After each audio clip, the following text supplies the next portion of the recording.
On va laisser la parole maintenant à Madame Maria-Elena Ramos, qui est donc chercheuse à l'IRCEA et qui également participe à un projet en tant que Work Package Leader. Merci beaucoup. Donc, j'avais articulé cette petite prise de parole en deux aspects. Donc, tout d'abord, je n'ai pas évalué beaucoup de projets, centaines de projets, disons. Donc, je n'en parle pas statistiquement parlant, mais plutôt avec une expérience vécue de quelques projets, quelques lectures d'évaluation. Donc, il faut bien que vous vous mettez bien dans le cas de l'expérience cas individuelle et pas dans les cas statistiques. Donc, j'avais proposé un projet en tant que coordinatrice qui, je viens d'apprendre, qui a été évalué par Madame Cassellas parce qu'il était Water 1A dans Innovation. Voilà. Et qui n'a pas été retenu. On en parlera plus tard. Mais... C'est là que la conférence bascule. Mais bon, au moins vous allez avoir l'opportunité de voir les deux côtés pour un même projet. C'était un projet avec 13 partenaires en innovation et avec un budget de 3 millions à peu près d'euros. Alors, c'est un projet qui avait passé à la phase 2, mais elle n'a pas retenu à la fin pour le financement. Et ensuite, je parlerai un peu ça va être un peu tout mélangé, mais je vous donne juste ce paysage-là, d'un projet où j'ai été impliquée dans le montage et que je suis actuellement Work Package Leader, qui était dans le Water 2A, donc plutôt recherche et innovation. Donc, on a les deux aspects, innovation et recherche et innovation. Qui était beaucoup plus grand, donc 23 partenaires, 8 millions d'euros. Et celui-là, il avait été retenu, phase 1, phase 2. Et c'est ce que je vous donnerai, c'est un peu cette expérience d'évaluation. Sur ces deux projets, donc j'ai eu l'évaluation de projet auquel que je portais en tant que coordinatrice. Donc il a eu une note de 12 sur 15. On a eu 42 propositions soumises, dont 30 ont passé au stage 2 et environ 10 ont été retenues pour financement. Ensuite, le projet auquel a été retenu, c'est un projet Imprex avec lequel on travaille en ce moment. Il avait eu une note de 14 sur 15, juste pour vous donner une idée de note finale. Il a eu 9 soumissions, 8 ont été passées en phase 2 et seulement 2 ont été retenues à la fin pour le financement. Sur ces projets-là, j'ai eu accès à 6 évaluations, donc une qui n'a pas été retenue en phase 1, 4 évaluations de projets qui n'ont pas été retenus en phase 2, et l'évaluation de mon propre projet où j'étais, qui avait été retenue. Donc ça, c'était dû au fait que, comme il y avait un call très vaste qui promettait déjà ne financer que maximum 2 projets, plusieurs centres de recherche, instituts ont participé à plusieurs projets concurrents. C'était le cas de l'IRCEA. C'est pour ça que j'ai accès à ces évaluations, parce que c'était des collègues de moi qui, après tout, à la fin, m'ont fourni ces évaluations pour que je puisse vous passer ce témoignage-là. Donc, je ne parlerai pas d'école individuelle, évidemment, respectant toute la confidentialité de ce processus, mais de ce que j'ai retenu de cette évaluation générale. Alors, tout d'abord, vous avez bien compris, il y a 3 rubriques, excellence, impact et mise en œuvre. Et je peux vous dire que quand vous écrivez ça, il faut miser à avoir 4,5 sur 5 partout, dans chacune de celles-là. Moins de 4, vous risquez de ne pas passer. Et 4, ça va être bien limite. Donc, il faut vraiment, sur 5, je dois avoir 4,5. Ça paraît énorme. Et effectivement, c'est énorme. Donc, il ne faut pas faire des fautes visibles. Au moins, celles qu'on ne voit pas, c'est pas... on ne peut rien faire. Donc, c'est passer, repasser sur chacun de ces critères. Je dirais aussi, et peut-être ça rejoint un peu ce qui a été dit par les évaluateurs, le chapitre, le rubrique mise en œuvre, je veux dire pas que c'est plus ou moins facile à écrire, il faut qu'elle soit créative évidemment, mais j'ai senti que c'était pas ça tant qui distinguait le projet, que c'était l'excellence et l'impact qui finalement étaient les notes qui finalement faisaient celui à être gagnant et celui de l'autre à être perdant. Comme disait là tout à l'heure, j'en étais aussi, il y a plusieurs façons d'être perdant, effectivement, dans Suzanne a dit, c'était très bien dit.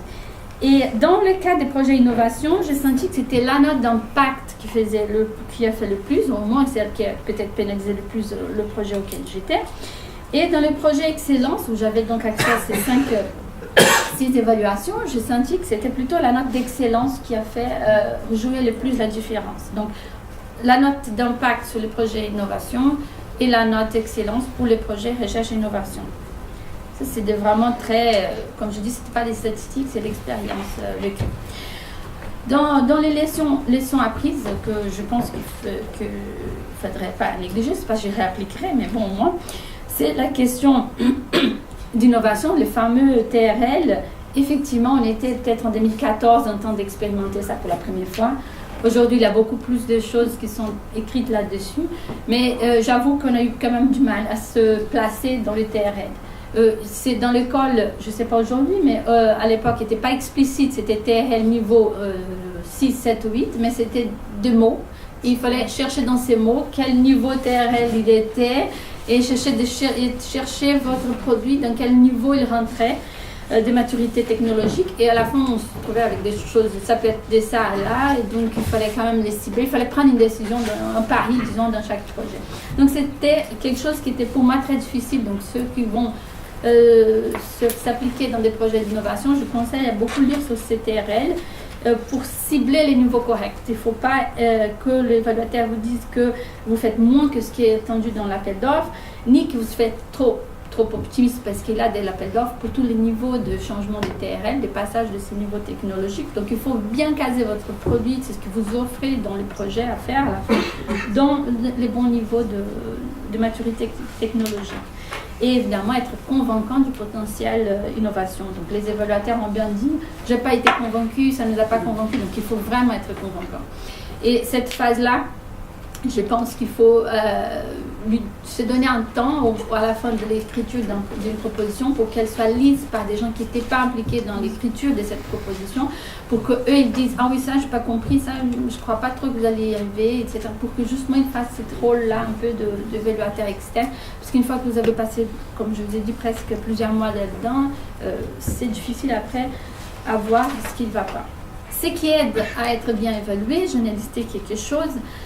Une des choses, c'était de convaincre justement un non spécialiste que c'est ce que vous proposez est absolument nécessaire et absolument ce qu'il faut maintenant pour répondre à ces objectifs sociétaux qui sont explicités dans l'école. Ce qu'on appelle en anglais « make the case ». Il faut vraiment vendre votre proposition comme étant celle qui va ramener les solutions. Dans les cas de projets plutôt recherche, mais je dirais aussi un peu d'innovation, j'ai lu dans les évaluations, par exemple, des éloges par rapport à la liste des références bibliographiques, des choses qu'on parfois néglige un peu, mais il y a eu peut-être un expert évaluateur qui a regardé ça. Et parce qu'il disait, vis-à-vis des références biblio, on voit que le consortium sait bien de quoi il parle. Donc du coup, le truc que vous mettez à taille 8 à la fin fait aussi qu'on peut faire jouer un rôle. On nous demande d'aller au-delà de l'existant, de là, évidemment, donc il faut aussi être explicite là-dessus. Là, dans ces cas, ces références peuvent vous aider. Un autre aspect que j'ai trouvé et que je pense que vous en parlez honnêtement a peut-être pénalisé de plus le projet que je coordonnais et qui n'a pas été retenu, c'était la description des applications, des cas d'études qu'on va faire. Donc on a toujours une idée d'on va faire quelque chose et ça va être appliqué directement sur certains cas, bon, ça dépend du projet dans quel cas. Et on a l'impression qu'on a beaucoup détaillé les cas, il manquait juste la photo du stakeholder, je ne sais pas, mais finalement, c'est parfois pas suffisamment décrit pour l'évaluateur. Donc, je pense que les cas d'études ou les applications, ils sont un moyen pour l'évaluateur de s'attacher à une réalité concrète qu'il connaît mieux. Donc, il a lu beaucoup de choses intéressantes au niveau technologique, au niveau recherche. Mais les cas d'études vont lui parler du sud de la France, ou du nord-ouest de la Norvège, ou du bassin versant, ou du barrage, je ne sais pas, littoral méditerranéen. Les cas d'études vont lui ramener à quelque chose de concret. Et c'est là que vous avez tous à jouer pour faire appel aux sentiments. Ils sont des personnes, vous avez vu, avec des sentiments, j'espère. Et que c'est là qu'ils vont peut-être aussi basculer en disant ah là c'est une vraie application qui va effectivement montrer du concret sur cette démonstrataire, sur cette chose. Donc ne soyez pas vagues, soyez vraiment concrets à décrire vos cas d'études. Ensuite j'ai noté des choses sur les risques, sur les impacts, effectivement, être en phase avec les objectifs par rapport à cette question que vous avez tout à l'heure. Moi, je dirais, en tant que pas évaluatrice, mais en tant que chercheur qui a essayé de monter ces projets, qu'il faut répondre à tous les points. Et même ceux que vous dites, mais mon sujet ne rentre pas du tout dans ces points-là, ah bah si, il va rentrer. Il va rentrer parce que l'évaluateur va faire tac, tac, tac, et il va voir un peu si ça va rentrer. Mais ça veut dire qu'il ne faut pas dire ni du mensonge, ni être vague. Il y en a des propositions, effectivement, qui se disent, ah, la proposition a passé un paragraphe à décrire du TRL, qu'on n'a pas compris ce qu'il voulait dire, avec des mots que presque vous avez collectés sur Internet. Par contre, il faut beaucoup lire ça, effectivement. Il n'y a pas que ces 10 lignes, je pense, même pas que l'introduction. Pour savoir si vous avez, je ne sais pas, un projet qui est water efficient, par exemple, il ne suffit pas de lire ces 100 pages du code ou autre chose. Il faut aller dans le programme de la Commission européenne qui traite de water efficient, regarder quel type de projet a été financé récemment, comment ils ont abordé les questions. Et c'est là que vous avez des idées sur, ah là, effectivement, il y a des liens avec ma proposition. Il faut l'annoncer, quels sont ces liens-là. Ça s'est passé aussi, par exemple, des questions de la parité. C'était explicite qu'il fallait en mentionner sur les propositions. Effectivement, quand on fait des services climatiques, je n'ai pas pensé aux images satellites, on s'est dit, on ne voit pas trop comment mettre la question de la parité, du genre dans la proposition. Mais c'est pareil, il y avait un site, je ne me souviens plus lequel, je ne sais pas si... Gender Innovation. Oui, peut-être, ouais. Où il y en a des projets, des cas d'études presque. Et en lisant ces cas-là, bon, peut-être que c'est pour ça que j'ai passé 3 mois à temps complet, mais en lisant ces cas-là, on comprend mieux qu'il y a des liens qui peuvent être faits. C'est juste qu'on est tellement dans notre projet technologique ou scientifique qu'on ne voit pas ces liens-là du média. Donc tous ces points abordés de manière très très explicite. Bon, je ne suis pas française, vous avez vu, mais je pense que aussi il y a parfois en France une certaine modestie à se dire des choses, un langage qui est en français, qui est une belle langue, et parfois il faut quand même se mettre dans l'anglais et se dire non, on nous dit il faut ça, on va dire le projet aura tel impact à cause de ça. Donc il faut parfois même répéter ces mots-là qui étaient dans l'école et on dit ça, on répond à cause de ça et ça et ça. Il ne faut pas être implicite, il faut être vraiment explicite dans ce que vous faites. Donc même si voilà, on a l'habitude de faire des choses en laissant entendre, non, il faut pas, là il faut vraiment que ça soit clair, dit clairement. Sur les risques, j'ai vu dans les évaluations aussi beaucoup de commentaires sur des approches qui étaient un peu standards. Donc il faut aussi, on lit beaucoup les propositions qu'on réussit, de nos collègues, on cherche, on a quand même, avant de monter une proposition, on a récolté un éventail de propositions qui ont bien réussi. Et on a tendance parfois à dire je vais utiliser ça et ça et ça, et répéter de façon standard de faire des choses, de faire de dissémination, de communication. Donc on commence, on va faire 4 publications, revues internationales par an, on va faire un website, etc. Mais il faut aussi voir que l'évaluateur, il a besoin aussi d'une chose, tiens, ça, je n'avais pas pensé, une chose qui distingue votre proposition des autres. Donc la créativité est importante aussi. De l'innovation en fait. Et de l'innovation voilà, dans l'écriture, exactement. Avec dans des détails, comment je vais impliquer le partie prenante, comment je vais disponibiliser les données acquises, comment je vais affronter les risques de ne pas suivre les timings ou les budgets, tout cela. Donner des chiffres que vous allez attendre carrément. Et au risque de se dire peut-être c'est trop, peut-être c'est peu, il y en a des évaluations qui sont dire bon, ils n'étaient pas très ambitieux avec une publication scientifique par an dans un consortium de 23 partenaires, c'est pas énorme. Donc du coup c'est vrai que c'est difficile à dire, je dis 10, mais là ils vont dire que c'est trop, c'est toujours avec les mêmes choses, avec le nombre de livrables. Tout ça, il faut qu'à la fin il y ait la cohérence entre le nombre d'efforts humains que vous mettez dans la proposition, les nombres d'actions, des produits et les budgets, bien évidemment. Une chose que je dirais qui a fait vraiment la différence, Parfait. Dans le dernier point, ou avant-dernière. Mais des choses que je peux dire que ça fait beaucoup de différence, c'est tout d'abord dans l'excellence de la proposition, c'est la faisabilité de la méthodologie. Il faut vraiment qu'on ait l'impression que c'est ambitieux mais faisable, parce qu'il y a déjà eu des choses faites. Donc là, à énoncer que vous avez participé à d'autres projets européens et que ça s'est répandu, ça se construit à partir des choses qui existent déjà et auxquelles vous pouvez avoir accès et implémenter davantage sur de nouveaux produits, de nouvelles choses que vous proposez. L'engagement des parties prenantes, ça c'est quelque chose qui parfois nous prend beaucoup la tête puisqu'on ne sait pas comment les engager, si on les engage comme partenaires mais ils n'ont pas le temps ou ils ne parlent pas l'anglais dans les cas parfois de nos parties prenantes, donc est-ce que ça vaut la peine de les engager dans un projet auquel il va falloir qu'on fasse les traductions tout le temps.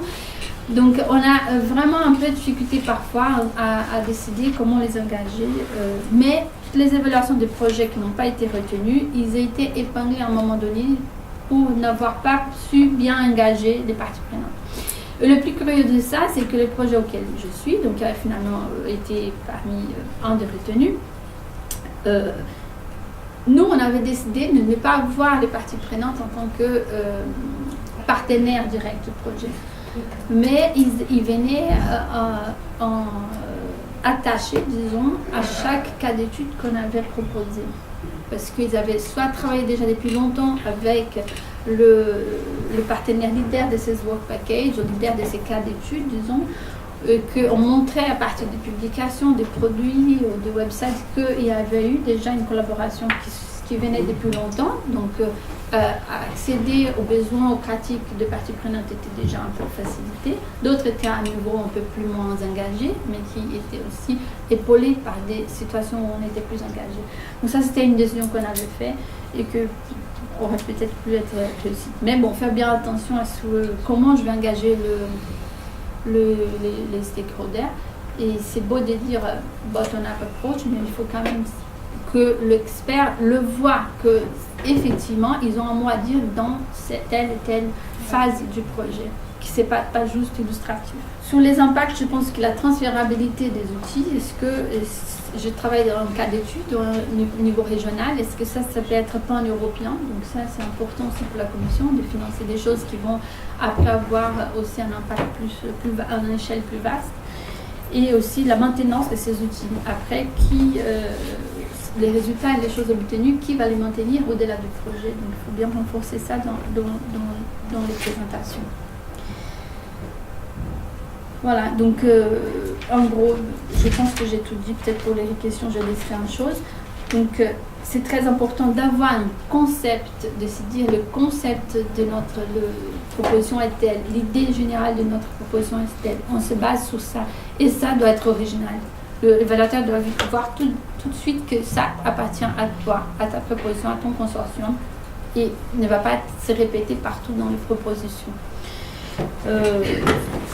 Faire ces concepts-là paraître, défendre, montrer que vous pouvez travailler en consortium avec ces nouveaux concepts, tout en intégrant les différents modèles, outils que vous avez travaillés. Bon, beaucoup d'évaluations négatives étaient dites, ok, il y a plusieurs modèles, plusieurs données, mais on ne voit pas comment ils vont s'intégrer à la fin. Donc parfois on réunit des partenaires qui ont leurs propres outils, mais qui n'ont pas forcément pensé à partager, à intégrer tout ça dans le concept qui est proposé. Voilà, merci beaucoup pour cette invitation et présence. Merci beaucoup pour ce travail, cet exercice d'analyse comparée, fort utile, fort riche. Il en ressort des points effectivement importants. On avait déjà mentionné la cohérence, notamment dans l'écriture, l'innovation dans l'écriture aussi, le caractère ambitieux du projet, mais sa faisabilité aussi à démontrer. Donc merci beaucoup. Je voulais préciser parce que Marie-Léna a décrit certains processus de sélection en 2 étapes avec X projets déposés en première étape, X, Y qui passe la deuxième, etc. Je dois dire aussi que c'est quelque chose qui a changé. En 2014-2015, tous les projets qui avaient plus de 10, hein, c'est ça? 8. Plus de 8 en première étape, passaient systématiquement en deuxième étape. Et là maintenant, il y a l'instauration d'un seuil dynamique C'est-à-dire que nous passerons en deuxième étape que 3 fois le nombre de projets à financer. Donc ça répond aussi à une question, c'est quelles sont les chances de perdre ou les chances de gagner. Donc il y aura une première étape beaucoup plus sélective pour perdre moins de temps et moins d'argent, moins d'investissement au niveau de la deuxième étape. Ça, c'est valable pour les projets en 2 étapes, ce qui est de moins en moins le cas. On a de moins en moins de projets en 2 étapes dans le défi 5. Donc voilà, c'est tout relatif. Et je tenais à préciser ça pour les prochains appels. Il y aura beaucoup plus de sélection en première étape. Merci beaucoup. Des clarifications de la même façon, Lydia, sur cette intervention? J'ai une question sur la manière d'inclure les différents acteurs que vous ne souhaitez pas voir comme bénéficiaires du projet. Du coup, comment vous les avez inclus dans le projet? Est-ce qu'ils étaient dans un advisory group, ou alors est-ce que vous faites appel à des in-kind contributions? Dans le cas où j'étais moyen, des groupes qui se connaissaient, peut-être pas tout le monde, mais un connaissait l'autre, connaissait l'autre, donc du coup il y avait toujours des connaissances. Ça c'était important, il n'y avait pas un appel genre il y en a un qui s'est manifesté et personne ne les connaît. Donc c'était un peu, on ne se connaissait pas tous forcément, mais 2 à 2 on se retrouvait des connaissances. Ça veut dire quoi se connaître? On avait travaillé ensemble déjà avec d'autres projets nationaux ou internationaux, ou avec d'autres initiatives, échanges d'étudiants, des choses comme ça. Dans le cas du projet innovation, le projet recherche et innovation, c'est de services climatiques, donc c'est une extension, c'est des prévisions à l'échelle européenne, des projections climatiques à l'échelle européenne, donc c'est plus facile d'avoir travaillé avec d'autres. Dans le cadre de projets d'innovation, ce qui s'est venu naturellement chez nous et que finalement j'ai mis un effort de le faire apparaître très clairement, c'était que de 13 partenaires, on avait 4 partenaires qui étaient des instituts de recherche appliqués et 2 internationaux, donc Système de prévision européen et puis UNESCO. Et le partenaire PME, il venait comme dans de petits groupes ensemble avec les partenaires recherche appliqués. Donc on a vendu un peu dans les projets un peu cette idée-là, que dans la construction de produits, il y allait avoir cette partie qui venait de la connaissance et la partie qui venait de la technologie ensemble. Et que ces gens-là avaient déjà travaillé ensemble par d'autres projets, ou avaient travaillé avec un autre, mais qui venait dans les projets avec l'autre, donc c'était pas forcément consanguin, mais il y avait une connaissance de la façon de travailler des uns et des autres, et des binômes qui se partageaient un peu le travail. Je peux ajouter quelque chose.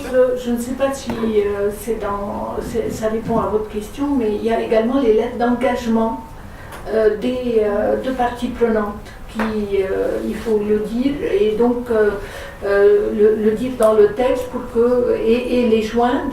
Ce sont, je veux dire, ça donne une légitimité et une signature d'engagement de la collectivité locale ou d'un partenaire de terrain qui s'engage à donner accès à son site, à ses moyens pour réaliser le projet. Ça, c'est également une autre façon. Une précision aussi. Après, effectivement, la question de savoir si les parties prenantes, ça c'est un bon point, doivent être dans le consortium ou à l'extérieur. Ça, c'est vrai qu'on voit un peu tous les schémas. Et encore une fois, je pense qu'il n'y a pas de martingale. Il faut juste que ce soit convaincant. On voit parfois un consortium où il y avait effectivement beaucoup de monde, mais la taille était finalement rendue importante par la présence de plein de parties prenantes, mais qui n'intervenaient que de façon extrêmement ciblée dans un des work packages à un moment, pour travailler sur les études de cas, mais qui après disparaissaient complètement du reste du projet. Et finalement, c'était à la fois une bonne chose de les avoir inclus dans le consortium, en même temps, c'était pas très convaincant, parce qu'on se disait, mais finalement, ils interviennent vraiment à ce moment-là, mais ni l'amont ni l'aval ne voient leur implication. Est-ce qu'on utilise vraiment bien leurs compétences? Est-ce que c'est simplement pour faire des terrains? Donc voilà, et puis à l'inverse, vous avez aussi parfois des consortiums restreints, mais beaucoup de parties prenantes dont on dit qu'elles vont être impliquées dans des études de cas, etc.